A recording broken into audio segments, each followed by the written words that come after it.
اگر آپ چاہتے ہیں کہ آپ کے پیسوں میں ایسی برکت ہو کہ جو برکت کبھی ختم نہ ہو اور آپ کا کوئی ظاہری نقصان نہ ہو، کوئی کمی نہ آئے، تو جب بھی تنخواہ آپ کے ہاتھ میں آئے یا کسی طرح بھی کاروباری نفع وہ آپ کو ملے، گھر پہنچے، تو قرآنی آیت پڑھ کے اس پہ دم کر دیں۔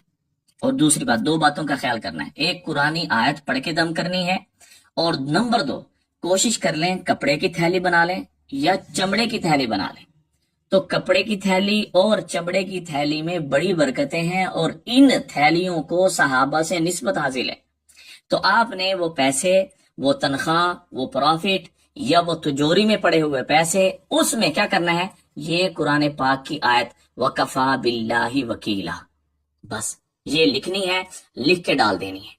اور جب تنخواہ ملے، پروفٹ ملے، نفع ملے، آپ نے یہ آیت 41 دفعہ پڑھ کر پھونک مار دینی ہے، پھر اس کے بعد وہ پیسے استعمال کرنے ہیں، جس سے کیا ہوگا؟ آپ کا جو یہ ذہن بنا ہوا ہے کہ ہمارے گھر میں جب بھی تنخواہ آنے سے پہلے ختم ہو جاتی ہے، ہمارے گھر میں پیسہ ٹکتا نہیں ہے، سیف نہیں ہوتا، ہم کسی کام میں استعمال نہیں کر سکتے، یہاں تک کہ ہمارے پیسے میں برکت نہیں ہے، انشاءاللہ تعالی یہ سارے ذہن ختم ہو جائیں گے، اور ایسی برکت ہوگی کہ پیسوں میں کبھی کمی نہیں آئے گی، آپ کا ظاہری نقصان نہیں ہوگا۔